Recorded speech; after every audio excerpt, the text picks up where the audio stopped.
welcome to the stage Sarah Murphy, 2023 Chair of the Robbins Regional Chamber Board of Directors.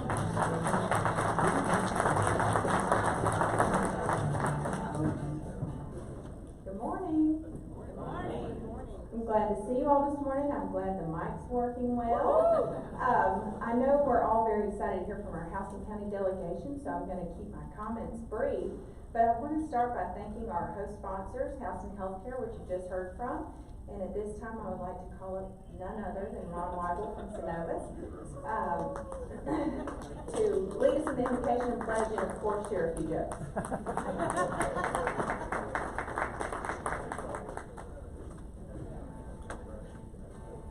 Thank you, Sarah. I wasn't sure where I stood on the agenda. May the force be with you. There you go. I had no. Hey, if y'all stand, we'll do our invocation. Lord, Father, Heavenly God, Creator of everything, we're just so grateful to be in your presence. We're grateful for this community that you've given us. We're grateful for the blessings and the gifts that you've given everybody here, for those that are in this room that represent different parts of our community, those that legislate, those that teach, those that keep us safe, those that heal, and those that protect our nation, among others. We're so grateful for that. And we just, we're eternally grateful for your gift. You spoke to us in the way that only we would understand. And having your son sacrifice for those, for all of us, and we're just so grateful for that gift of love. In Jesus' name we pray. Amen. You join me in the pledge. I pledge allegiance to the flag of the United States of America and to the republic for which it stands, one nation, under God, indivisible, with liberty and justice for all. Should I do another one? They're like, no. You know, I'm glad, the whole point here is this Eggs and Issues. We talked about it before. I've mentioned it before. What a great series where we can bring the community together and hear about what's going on in different segments. Today, obviously, we're going to be hearing from our legislators. So I try to bring some levity, but there's serious content here, and I hope that we all enjoy it. But on the levity side, boy, and you know what? I mean, I'm gonna blame it on the legislators. I looked up so many political jokes, but I'm like, I can't find one. Bless y'all for what you do, because I realized I'm like, I you know what? I wanted to keep it a dad joke. So, okay, so, oh my goodness. All right, so I have two. What's the difference between an alligator and a crocodile?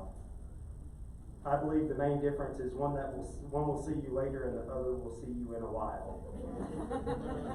I could be wrong, but I'm not as well as just. There you go. All right, let's see here. One last one. Okay, apparently you can't use beef stew as a password. It is not stroganoff.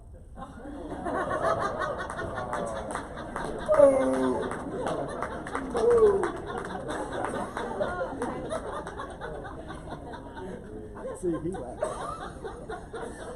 Gotta love him. I'm trying to find faces.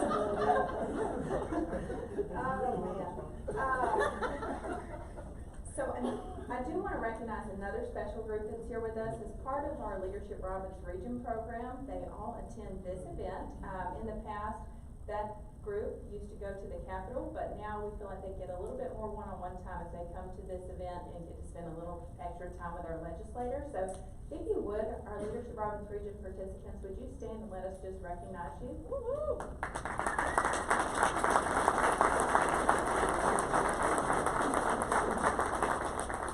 This is a great group of leaders, and I went through the program in 2011, and it's only gotten better. I'm kind of thinking about going back through. But I also want to thank our other supporting sponsors for today's event, Mission Critical Comfort Solutions, and I'd like to welcome today's session sponsor, Terracon. Tyler Garrison is going to come to the stage.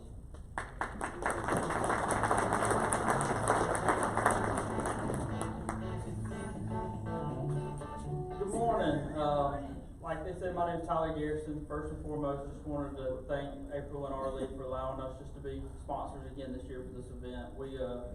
This is one of, me and Tom talk about, this is one of our favorite events to hear from the legislators. We know what y'all do is a thankless job, and we appreciate y'all protecting and serving our community, so we appreciate that. And but Terracon, we are a geotechnical and environmental consulting firm. We do construction material testing.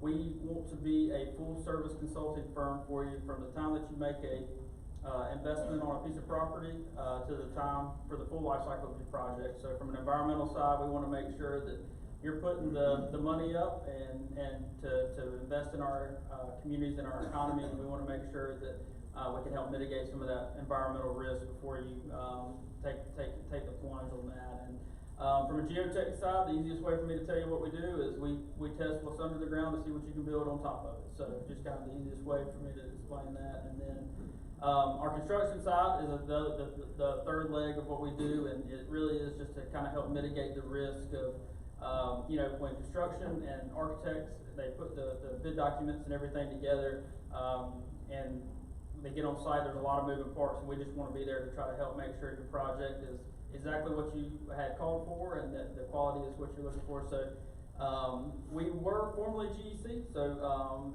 we were acquired about 4 years ago now, so Terracon, you should see those trucks riding around a lot more than the GEC trucks. And everybody asks me once a week if Tom's retired. He is not. He's still sitting here. He told me that he's working harder now than he was then, so I think he went the wrong way on that. But yeah, so we want to just be a partner with you. We are still very involved in the community, and we will continue to be. So if we could ever be a partner with y'all, just please reach out. Thank y'all. Thank you, Tyler. And now let's get to our program. Our legislators had a busy session this year, and we can't say enough to show our appreciation for how well they represent us.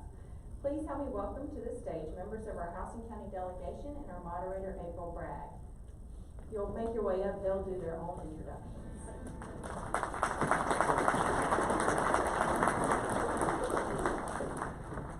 Good morning, good morning. Thank you all so much for being here. Come on in.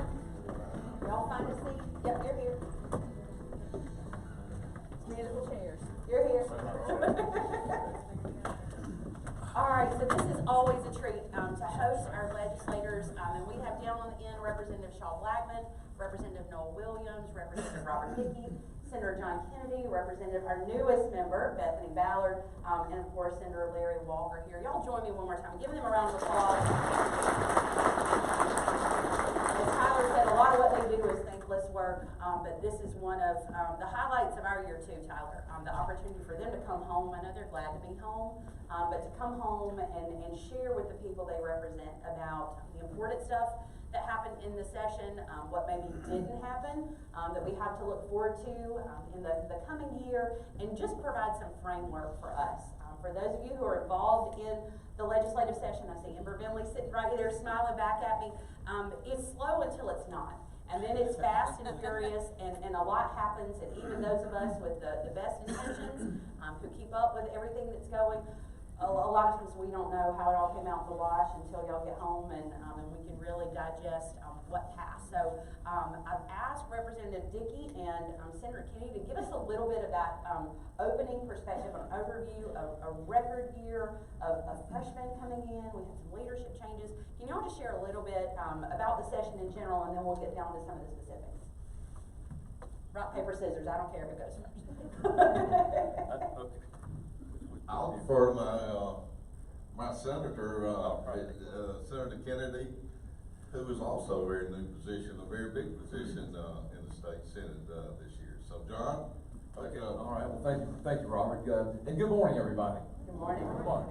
Good morning. Good morning. Hey, that's better. Great to be with you. And as April said, it is really nice to be home. We did our 3 months there, and it is sure good to come home, to kind of come back to reality. April, thanks for putting this together. This is a great program. The comedy. We're working on it. We're working on it. No, I appreciate the dad jokes. Those are good. It reminds us that comedy really is hard, isn't it?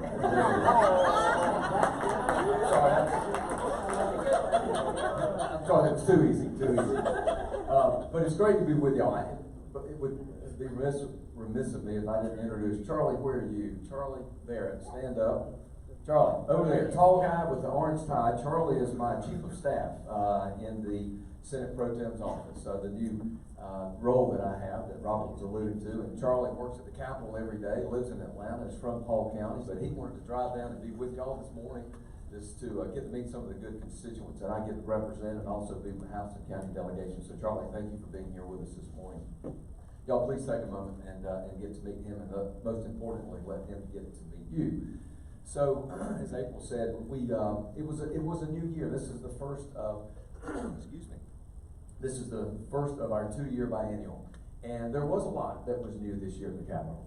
We had new leadership teams in the House and the Senate, with a new speaker, of course, and then the leadership team on the Senate side being new as well, and a new lieutenant governor, and thankfully a re-elected governor for another 4 terms. And I will tell you that it was a really good, high level of energy, but a lot of synergy of folks wanting to work together, and I think that's what we saw, especially the leadership teams in the House and the Senate, and some really superstars that came to the legislature this year with Representative Beverly Ballard, who just did a fantastic job. Passed a great bill that got a lot of, I'm gonna let her talk about it, but led on an issue that's very important for our state. So I would say generally that I think we had a good session. I think if you had a particular bill that you were interested in that did not pass, remember it's a 2-year cycle. Whatever didn't pass, that wasn't voted down, so to speak, is alive for next year. So the same legislation that you may be interested in, you may be hearing about next year. When we come back next year, we may be talking about it. But that's kind of a general overview. Just want to say a big thanks to this House and County delegation, and what a real pleasure it is to get to work with all of them. Who gave the prayer talked about being thankful for this community that we have. And usually, sometime during this presentation when we come and talk to y'all, someone will say, you know, it's every other community is not like what y'all have and what we have here in Houston County, and I want to remind you of that, because I promise you, it's not. All the other communities don't come together like y'all do here, like we do here. All the other communities don't work together like we do here. And so I thank y'all for that, because y'all set the standard and set the pace that allows us to go do what we do, but the support y'all give us really enables us to go to Atlanta and do the work that we try to do for y'all. So, Chairman Dean. Well, thank you, John, and thank you for allowing us to be here today. This is something I always look forward to, and thank you for the breakfast this morning, and thank you for what all y'all do in the community and business and other elected officials here. Very, very important roles y'all play in making Houston County a great community to live in, and it's a real privilege for me and my colleagues here to play our role in Atlanta. And as Senator Kennedy said, we got a great delegation here. Between head of the Ways and Means Chairman here, Banks and Banking Chairman, President Pro Tem of the Senate, Chairman of Insurance, my good friend Larry Walker, and our brand new member in the House who is very fast rising with many new positions for freshmen. I'm just blown away. Bethany just really hit the road running up there. I'm really proud of her. We did have a great session. We stayed focused, in my opinion, on things that really matter for Georgians. Investing in education, workforce development, keeping Georgia #1 state in the country to do business, keeping taxes low, balancing our budget. With our new House Budget Chairman, Matt Hatchett from Owen Dublin, did a great job working through the House and Senate on a great budget, in my opinion, for our state. But we're investing in things, as I said, that really matter for Georgia: transportation, higher ed, K through 12, and we got an economy that's an envy of a lot of states in the country. That's why people are moving to Georgia, moving out of some other states. And most of all, we've supported our law enforcement in this state, and as well as our military. Several military bills, and we recognize how important those bases are, and our military personnel who move in and out of Georgia, protect our country. So I was happy with the way things turned out in Atlanta for us. So that's April. That's a little bit of That's wonderful. overview. Yeah, if you will, real quick, and then I'll kick to Bethany, share a little bit about what made the session different. I know having that many freshmen come in, this year presented, some challenges and opportunities.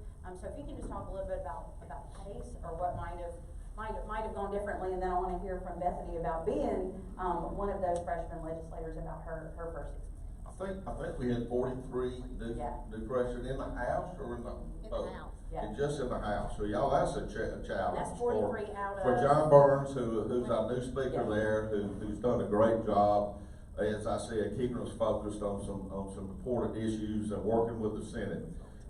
It's sometimes it's like herding cats up there in the House with 180 members from all over this state, very diverse, and so but it turned out well, and it makes you understand how diverse our state is. We got 101 Republicans, 79 Democrats in the House, some fairly similar in the Senate, but it's a real challenge to get some bills through and get everybody on board. I think we really came together this year. And I've heard there were a lot more bills introduced this year, just in total. Typically there are about 1,000 or so, and there were over 1,300 this year. So just a lot coming in the first year of the biennial. So Representative Ballard, just give us real quickly, and then we'll move to the budget, because I know everybody likes to talk about that. So you can go ahead and move that microphone down to Chairman Blackman. But share a little bit. We all know. We know. So if you will just share a little bit about your freshman year for us.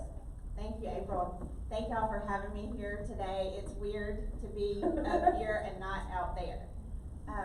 So my freshman year, I say that it was like, it starts off, it's like the first day of school and the first day of a new job all rolled into one, and you don't know where the cafeteria is, or you don't know where the bathrooms are, because they had the ladies' rooms in the Capitol. They do. And so you've got all this anxiety. You don't have an office, so you're carting around your stuff. Shaw would let me come and hang out in his office. But it really started off kind of with a bang. Another freshman and I were sitting in one of the budget hearings. Now, freshmen do not get to be on appropriations. We don't get to play with the budget. Probably that's a good rule. But we were invited to sit in the audience, sit out there, and so we can learn about the budget. And the chairman list was published. And I'm scrolling through it, and I look, and I turn to my friend who's also a freshman. I'm like, Sue, wow, you're vice chairman of the committee. And she's like, no. And I said, yeah, you are. And so then she starts scrolling, and she punches me back. She said, you're a vice chairman of a committee too. So I very quickly got pushed up in some, a little out of my comfort zone, because again, I didn't know where anything was, and I was then the vice chairman of Special Rules Committee.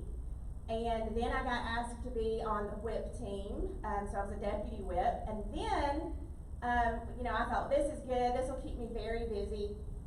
And then the next thing I knew, I had gotten asked to be chairman of an education subcommittee. So I ended up being chairman of the education curriculum subcommittee.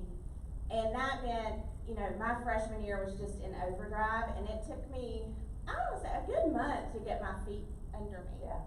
But, I had a good piece of legislation. Go ahead and talk about it. Yeah, let's go ahead and tackle it. Okay. So since we were on the education committee, our goals this year, we wanted to focus on school safety, literacy, and just good policies that help children, and that helped keep us focused. So I was given to carry and to shepherd through the House and the Senate, which is just a whole process. House Bill 538, which was the Georgia Early Literacy Act, because we've kind of reached a point in our state where we're approaching 50% of our kids that don't read at grade level by the end of 3rd grade. And if you're not reading on grade level by the end of 3rd grade, you're less likely to graduate, you're less likely to be gainfully employed, you're more likely to end up in prison or on welfare. So this is not just an education issue, this is an economic issue, it's a workforce issue, because we need these good jobs to come to Georgia, which means we need educated people to fill these jobs. So I worked really hard with a lot of different people on House Bill 538. It is going to get our kids reading. It's going to make sure our teachers in the colleges of education learn effective ways to teach reading. It's going to help our kids with some assessment so that we can catch them in kindergarten and first grade before they're very behind in third grade. So I think this is just a positive step. It's going to be life-changing for a lot of our children. And I was fortunate to be asked to carry this legislation, and it got through the House. It was passed unanimously out of the House, almost unanimously out of the Senate, and the governor signed it a couple weeks ago. And there's pictures. I had pictures made, and there I am standing behind the governor with a very big, goofy grin on my face, because that was my very first bill, and it got all the way through and it got signed. That's awesome. That's awesome. And I know there's, absolutely, yeah. I know we're excited to see the funding model for that, come to fruition, in the next session. I don't know if you've got any details on that. Well, there is some funding for the assessments, because that was in a previous budget. It was, for some screeners that were actually to identify dyslexic children, but that funding can also be used for any child can be assessed using that screening tool. So that was already in the budget for this year. But we did secure another $750,000 for literacy education. There's $250,000 for the Georgia Literacy Council, which was Senator Billy Hickman's bill, which I carried for him in the House. But his council will be going around the state talking to people and get more funding as we go along. Wonderful. Thank you for that update. So speaking of the budget, that is the constitutional duty of this body, and it is no small thing that we have the chairman of Ways and Means from right here in Houston County. I can't think of anyone more knowledgeable and deserving than Chairman Blackman to lead this effort. And so if you will, I know he said if you want me to put everybody to sleep, but I think this is so important. Chairman Blackman, if you'll just kind of share some budget highlights, and then if there's anything particular to the budget that the rest of the team would like to weigh in on, particularly, now would be a great time to do it. Okay, thank you, Vicky. Thank you for the kind words, which I'm not worthy, but I'd rather just sit here and I think listen to President Kennedy and Chairman Dickey and Bethany a little bit longer, Representative Ballard. From a budgetary standpoint, obviously we're required to pass a balanced budget on an annual basis. The Ways and Means side of it is to make sure that there's enough money to do that. And so it's very much a we thing when it gets down to the budget. There are a number of people on the Appropriations Committee, everybody weighing in. I know Chairman Dickey spent a lot of time as a subcommittee chair, knows it very well, so he can speak to a lot more points. But we were fortunate enough to be able to raise our teachers' pay again by $2,000 in this year's budget. We upped our law enforcement officials $6,000, so that adds to what we've been able to do the last few years, and certainly excited to be able to accomplish that. We went to 100% of tuition for our students headed to college. I see Middle Georgia State over here represented. Yeah. And again, I think a lot of that is a function, again, of workforce development, what our commitment is. And I look around the room and I see Angie Giesling and I saw Chairman Hulbert and Kate I see you somewhere over there, but the commitment that our local officials, our mayors, our county commission have to economic development, trying to add to that portfolio and the toolbox, so to speak. I know my colleagues have some other things they would probably highlight, but I'd also like to mention that, you know, in the middle of all this, we were able to return $1 billion in income tax refunds back to the taxpayers. We also did an additional $1 billion in property tax refunds that you'll see later this year if you're a homeowner in Georgia. And of course, we passed the suspension of the gas tax, we went ahead and ratified that, so that was almost, $1.6 billion as well. Starting next year, we'll see, a $1 billion tax cut go into effect that will impact everybody on an annual basis moving forward. So All right, that deserves a round of applause, all those billions that we're talking about. again, very much a we thing, certainly appreciate, we get to start some of that, but we find we got a better chance if we start it in the House and then we put it on the Senate bill later, right? Had more success with that. And then I think finally, one of the highlights the last couple of years is what we were able to do with our veterans and our service members' retirement pay. So we exempted their retirement pay last year, and that's something that'll start this year. So we're proud to be able to do that for the people that serve us so well. So thank y'all very much. April, I probably went on too long. No, not at all. Any other budget highlights that anybody wants to weigh in on at this time? Hit the hot spots. Okay, you hit the hot spots. All right, so if you'll pass that over to Chairman Williams. Insurance. I know y'all had several different bills that passed through related to insurance, banks and banking, and then one specific to seniors. So if you can kind of share a little bit about what you were working on this session. Sure, thank you. I want to echo what my colleagues up here said. Thank you all so much for hosting us. The grits and eggs and bacon were delicious. I'll drive from Cordell anytime for that. So thank you all. And I want to make a dig at my good buddy over here, Senator Kennedy, talked about a chief of staff. I guess Shaw or Robert could be my chief of staff. Us in the House, but we don't have chief of staff. You're looking at my chief of staff. That's when I'm passing one of my bills. So, but anyway, no, it is a joy to be here with you all today, and I tell you, it's an honor every day to wake up and serve the people of this great state. And I couldn't think of a finer team to work with, because they always have your back. You can always ask questions. Sometimes Shaw gets on to me, he's like, man, you call me all the time. But I'm always asking questions, and everyone is always so respectful and responsive with us. And we have our senior member here, Robert, who has been just a tremendous friend and is always willing and able to help us. And that's real important to folks like Bethany and me as we go through this journey. It's great fun working with Senator Walker. He and I have known each other since 1995, and you were asking about the insurance committee. Larry is chair of the Senate, and I'm vice chair on the House side.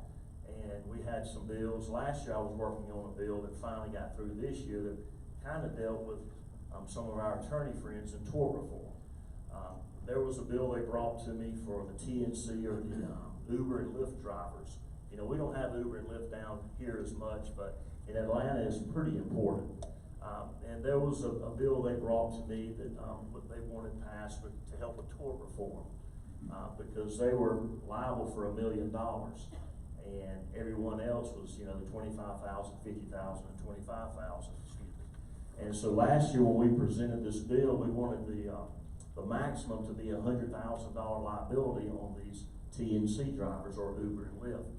Well, we fought, and we didn't get it through, but this year we were able to get that law passed, and the governor signed that bill yesterday. And I was supposed to be at the signing yesterday, but I'm kind of glad I wasn't, because all the mishaps with the shooting yesterday, I think 75 was shut down, and people were in a panic. And speaking of panic, a lot of times that's what we like to do up in Atlanta, and it helps when the news media is always wanting panic. So I got a shock one day. I'm walking out of the assembly to go speak to someone and walk back in, and I had a news reporter, Channel 2 News, put a microphone in my face, a hot mic, and it says, Mr. Chairman, tell me about the banking crisis in Georgia.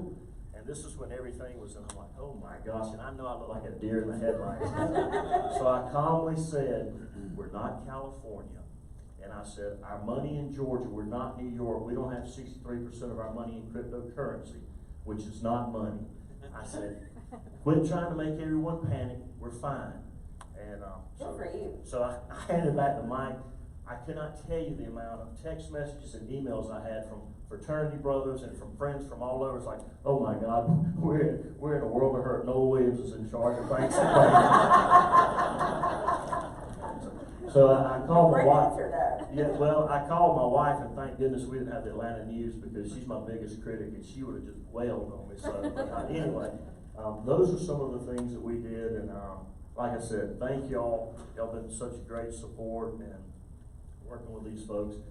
Shaw, it's funny, we're on Ways and Means together, and Robert, and I believe we have 3 to 4 meetings a week once Ways and Means gets going. I don't know how he keeps it all separate, particularly with these small children and coming back and forth, and kudos to you, my friend.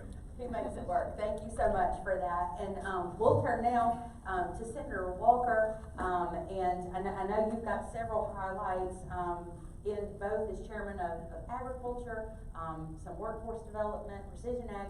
Share with us a little bit about your priorities this session. Well, April, thank you for having us, and good morning, everybody. So I got a change in my role, so I'm chairman of the Insurance and Labor Committee. That's right. Now I no longer chair the Senate Ag and Consumer Affairs. I thoroughly enjoyed that, but I think I'm secretary. You're still, I was gonna say, you're still involved in ag. But anyway, so we've had record industry and job announcements in Georgia in 2022 and already this year. Just industries, Chairman Dickey alluded to this, people moving to Georgia, investing in Georgia, starting building manufacturing and all kind of companies here. We've had industry expansion. And everywhere I go, I hear about workforce concerns.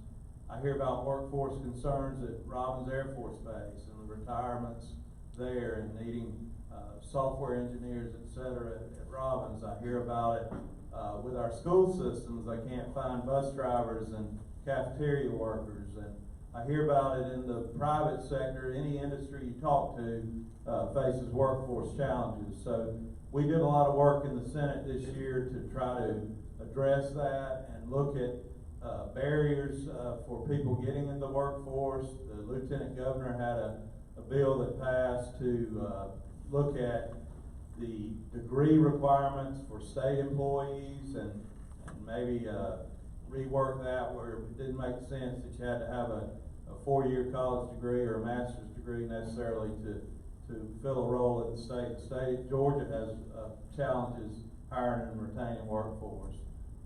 One thing we've done to try to address the retention situation at the state is improve our state employees' retirement system. On the school side, with the school bus drivers and cafeteria workers, I introduced a bill to increase the state retirement for the non-certified, I think it's what they call it. Anyway, the school bus drivers, cafeteria workers, etc., improve their state retirement program. Retirement bills require an actuarial study, so they take 2 years to pass, but we have ordered that, or will order that actuarial study, and hopefully we can boost the retirement for the folks that really make our schools operate. So I'm excited about that.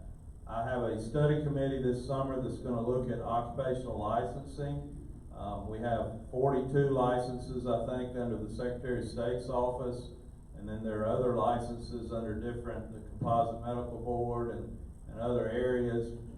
We're going to look at that and see if we can't streamline the licensing process, and that's a real barrier to entry for some jobs, and we need to make that more efficient. I also have agreed to serve on a commission with the Secretary of State's office to, at the same time, be looking at that. And I've had several conversations with the Secretary of State, and he's all about trying to improve our process on occupational licensing. We'll have our first meeting in Macon in August. That's where the Secretary of State's office licensing boards are housed, and that'll just be a kind of set the groundwork and set the table for what we're going to be looking at. I plan to have one meeting specifically on the healthcare and social service sector, and then one meeting on the trade sector, and then we'll probably have a 4th meeting on other professions that are outside healthcare arena. This will not impact, Mr. Pro Tem, it has nothing to do with attorneys. The code section for, law licenses is a separate thing, so. But I hope we can improve our business climate. We're still, real proud of being the #1 state in the nation to do business, but we need to continue to work on that, and I hope this will improve our business climate and help with some of our workforce issues. Chairman Ballard and I worked together on a bill and we're gonna get it done, Bethany. I was about to ask. But we worked on a bill for licensing of military spouses and licensing of folks exiting the military. We're gonna get that done, I promise you. Just got caught up in some kind of day 40 activity and we ran out of time basically. But what that will do will if your spouse has a license in another state, military spouse, they move here to Georgia, if they meet 7 criteria, they would be issued a license within 30 days so that they could go to work. That's huge. That's huge. This table knows. Currently, it's unfortunately taken 90+ days, and most folks can't afford to be out of work for that length of time. And so we're gonna fix that. It also will give credit to military, exiting the military, for their certificates or their training that they've received in the military. So if the military doesn't issue occupational licenses, but they do issue certifications, and we're gonna recognize those certifications as if they were a state license. So I'm excited about that, and I look forward to what the study committee I'm working on yields this summer. Yeah. Well, I want to thank you and Chairman Ballard both for your leadership on that. I know our chamber took a supporting position on that. As you said, it didn't make it in during session, but we look forward to the important work on that. And I was going to share with you, additionally, if you need testimony for your occupational license hearings, we've got a number in the room I know that have been impacted or their organizations have been impacted by some of the limitations of our current system. So I'm just thankful on behalf of the business community for the important work that you're doing there. Do we have time for me to mention one more? Go ahead, we got all the time in the world. Well, no. Is that true? You're talking to politicians, be careful. Chairman Dickey and I have been working on something for really a couple of years now that I'm super excited about, and it's coming to fruition.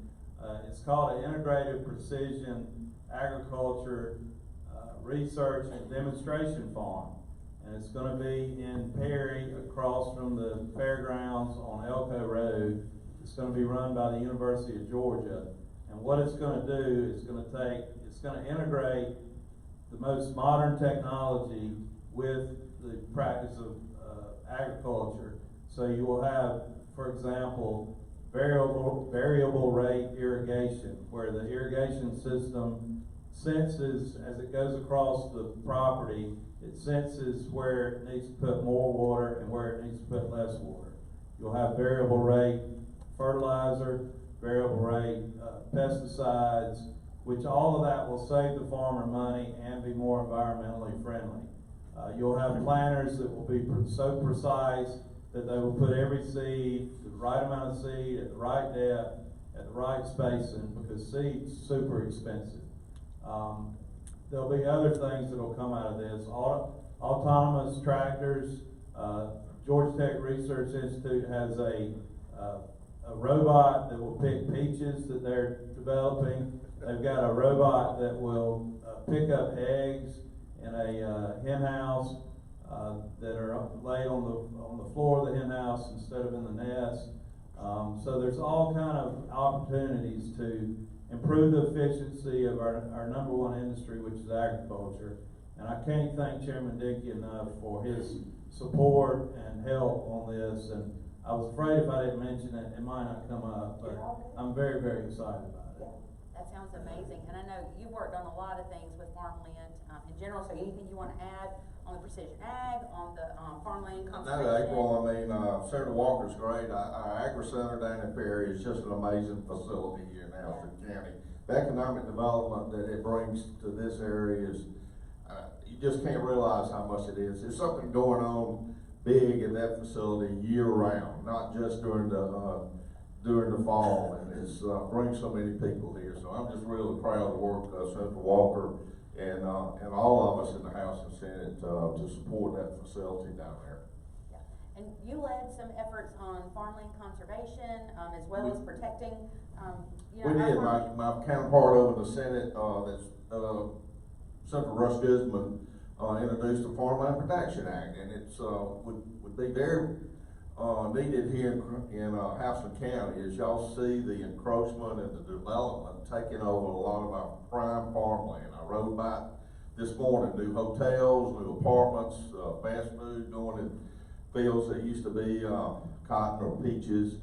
And so this bill would leverage some federal funds, hopefully some state funds in the future, and private funds to try to incentivize and help our farmers keep the development out of their farmland for forever, and an easement to give them, not let the incentive of high land prices for development take away that farmland. And it's working well in other areas of our country, so I was glad we got that bill passed. So another good one. I'd like to mention another one came through my committee. It's also Consumer Affairs.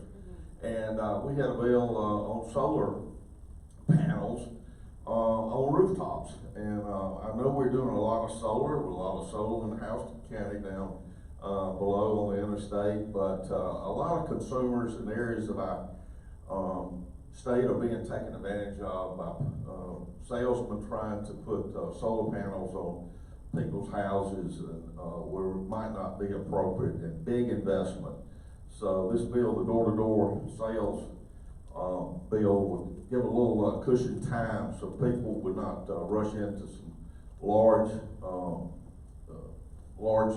agreements to put solar panels on their house. And I think it's going to be a great bill to try to help homeowners not commit sometimes $50,000, $60,000, $70,000 we've heard for solar panels that don't have a payback on it though. So a lot of good things going on. Yeah, sounds like.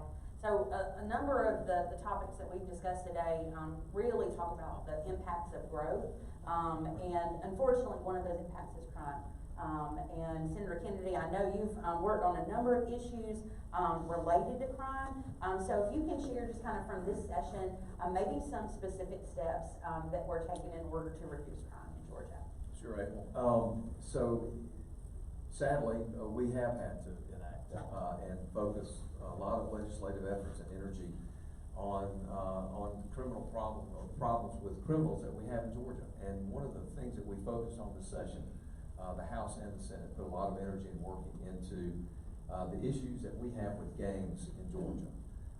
And if you talk to law enforcement, especially from the Attorney General's level on down to your local law enforcement, they will tell you that gangs are a much bigger problem than most of us realize. Certainly, the business community gets touched by this, whether it's organized theft at Home Depot and Lowe's to some of the more really tragic things that happen in our communities. And so some of the legislation that we passed came from the Attorney General and others really informing us of what's going on with the gangs and how do they operate. And very sadly, what they're finding out, what we were being informed of, is that they are more and more targeting our children in our communities to be members of the gangs. And they're doing so because, number one, children are generally more difficult to prosecute. There are more issues on the prosecution side.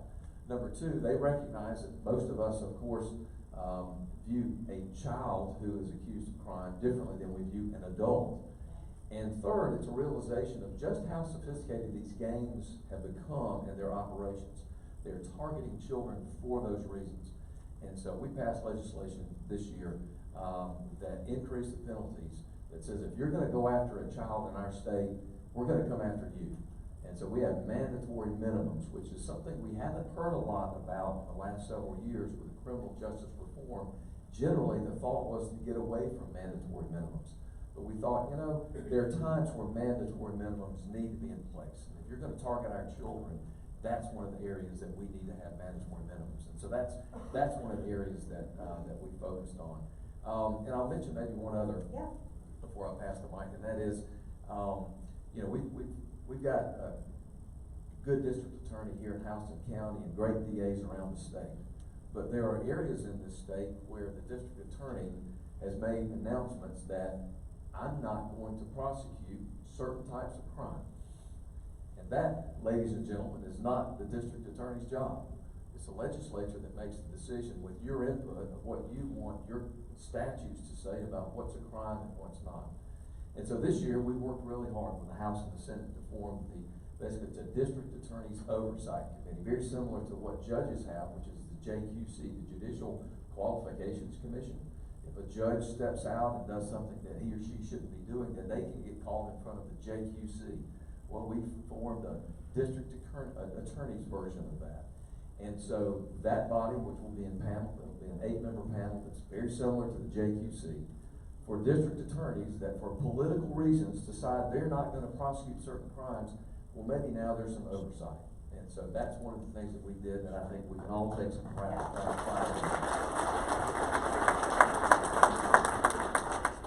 Again, I want to thank everybody on the stage because we all worked on this and supported it. Again, we've got lots of great DAs doing good work, but we got a few that are not. And something needed to be done, and I hope this is the right, I know it's the right step in the right direction, so thank you. Very good. While you've got the mic, I know, right? Yeah, it's all right. Chairman Williams mentioned tort reform. A minute ago, it's something we didn't see as much of this session, but as Chairman Walker stated, we're the #1 state in which to do business, but when it comes to tort reform and frivolous lawsuits, we're number 50. Can you share anything, you're an attorney and all, on your thoughts around that and what we might see in the upcoming session? Yeah, sure. So this is a little bit of a recurring theme in the legislature in the last few years. Because as you alluded to, we are the #1 state, 9 years now running. But there are some other awards that we are winning that we don't want. One is, if we were listed as a, quote, pardon the expression, a judicial hellhole, close quote, is what we've been alluded to with the high verdicts that have come out against the business community. And we don't have time to go through the details, but I could give you a few examples that you probably have read about in the paper and you go, yeah, something's really wrong with that. And we're not talking about a wholesale recasting of our civil justice system, but we do need some tweaks in the way that civil cases are tried when it comes to issues of tort and people being injured. We want folks to be fairly compensated, but some of these, quote, nuclear verdicts that are against business communities are simply not sustainable and have a very, very bad effect on how Georgia is viewed. And if you don't believe that, if you wonder, one of the reasons maybe your insurance rates are going up, well, maybe it's the huge verdicts that are being awarded. So we had 4 initiatives in the Senate this year. One dealt with the admissibility of non-seatbelt use. Number 2, we're greatly concerned about continued liability for premises liability, that is landowners being sued who had nothing to do and didn't contribute to anyone's injuries, but they're being sued and held liable just because they own the land. And we had a couple of others that we were pursuing. We filed them. Unfortunately, they did not get out of the Senate, but we're going to continue to work on this.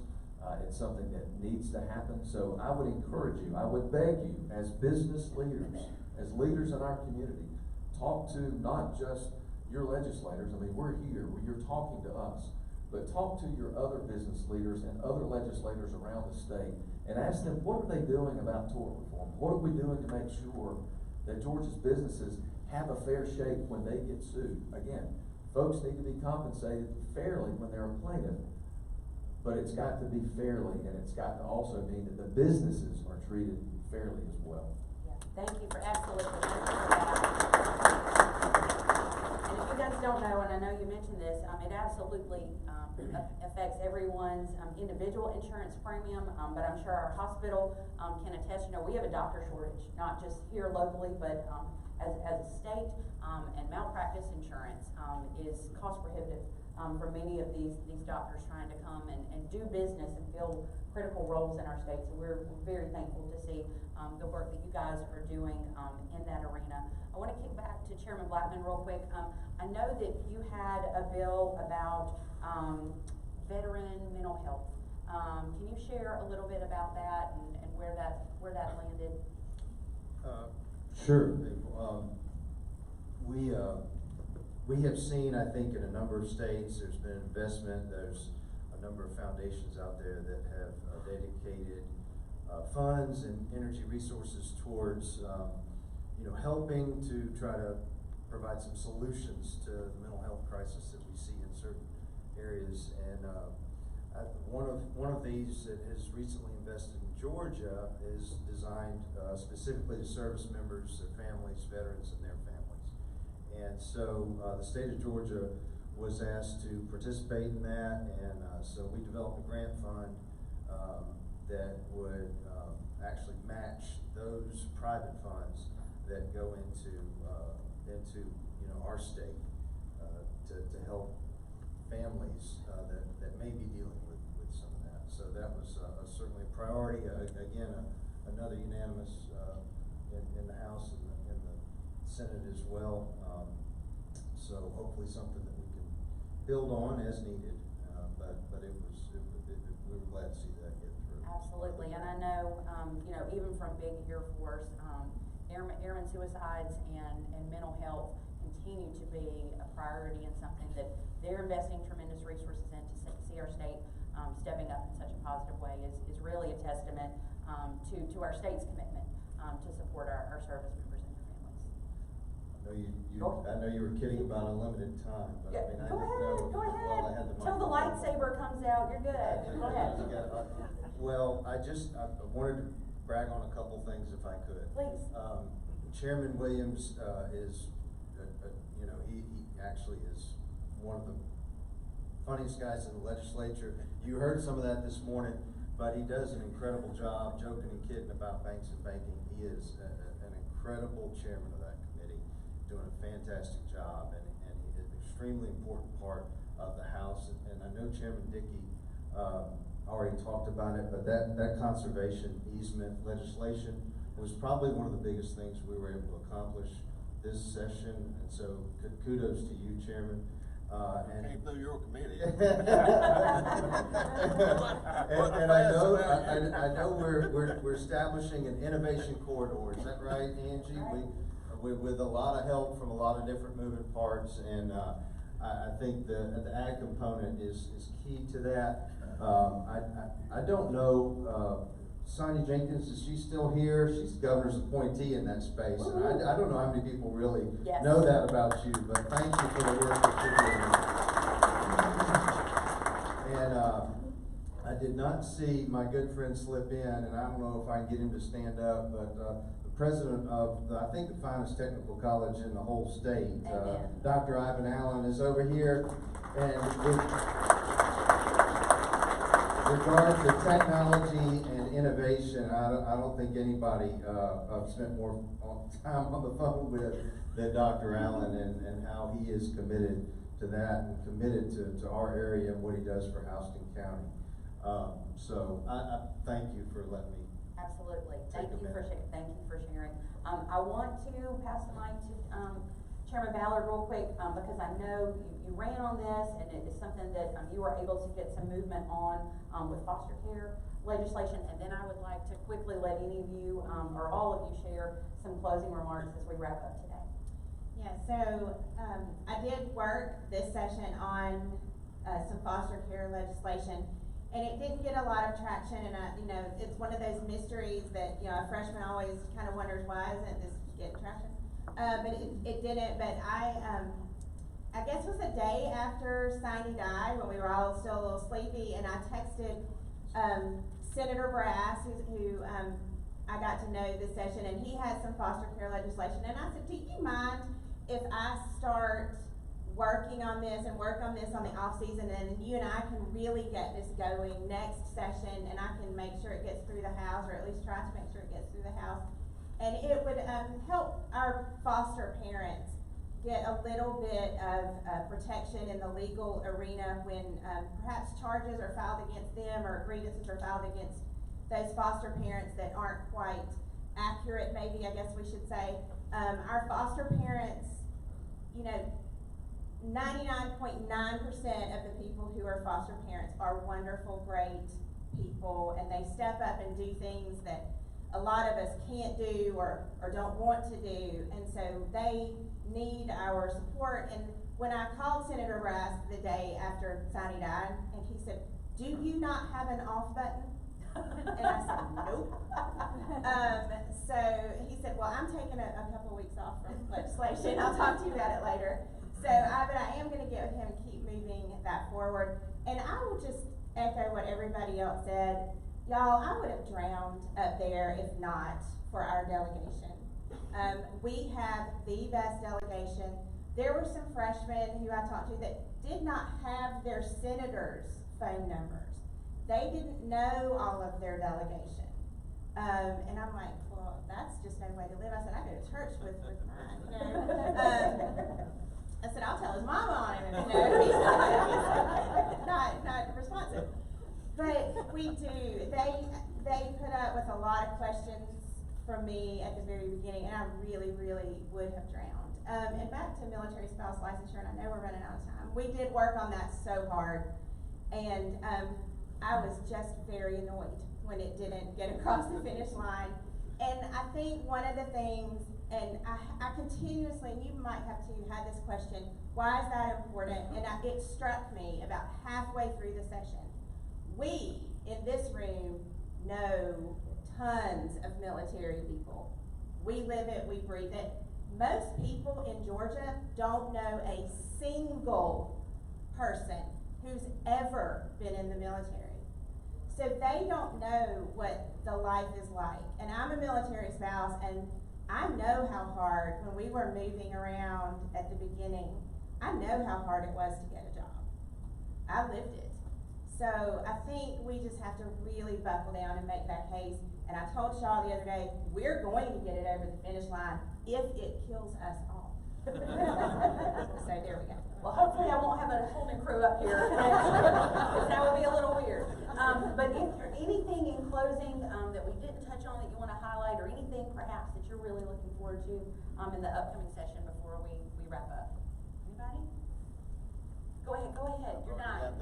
You've already got the microphone. Go ahead. Well, I just congratulate Representative Ballard on a fantastic first session once again. She worked her tail off, if I may say so. And she really worked incredibly hard. We had in the last 8 months, we had 3 different speakers. I think you're hearing from us a lot of things that we would like to have seen get done that didn't. We took some tough votes on some things that either didn't pass or did barely, or didn't pass both bodies. But I think the collaboration and the cooperation across party lines, from House and Senate, Governor's office, was as good as it's ever been. And I think that's something that we as citizens can all be proud of. And I just want to thank the endless communication from so many of you. I see our K through 12 board members and administrators here, Dr. Scott. I just want to thank everybody for the communication, because there was a lot of uncertainty going into this session, and a lot of us didn't know exactly where we were going to land. Echo that all the things that have been said, but also just working with this delegation is a real pleasure and honor. And thank y'all so much for having us. Wonderful. Please join me in giving a big round of applause. They're going to be around for just a little while if you've got questions. questions, that you would like to ask. I know our leadership class, is anxious to meet you all and get a group photo. But thank you guys so much, for continuing to be here and to come out, for these important discussions in our community. We've got a couple of events coming up, in the next couple of weeks. Our business after hours next Thursday at the Museum of Aviation. In case you haven't heard, they've got some exciting, new things happening there that we're very happy to get to showcase to you guys. And then we're going to be back here. I need you guys to spread the word. We've gotten a tremendous response from Sarah's email that went out yesterday, but Dr. Greg George and a representative from the Federal Reserve Bank of Atlanta are going to be here on May the 17th. There's a QR code on that little thing on the table that you can scan and make sure that you guys get registered for, giving us an economic outlook. We haven't had a Robbins Regional Economic Outlook since 2018.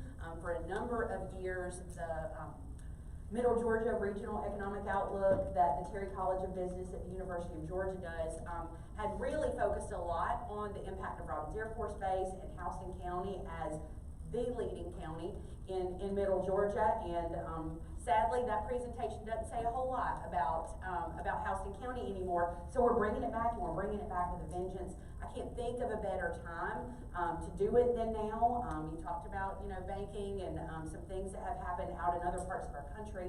We're hearing the R word in the media, and to have trusted experts sharing for us not only a view for the future of our businesses, but specifically what Houston County can expect to see over the next 6 to 18 months, I think is critical. So make sure you're inviting your counterparts, people in the community that could benefit from this knowledge. We would love to pack this room out for that. Leave your name tags, take your pylons, and try not to throw them at somebody on your way out. We can't wait to see you guys next time. Thanks so much.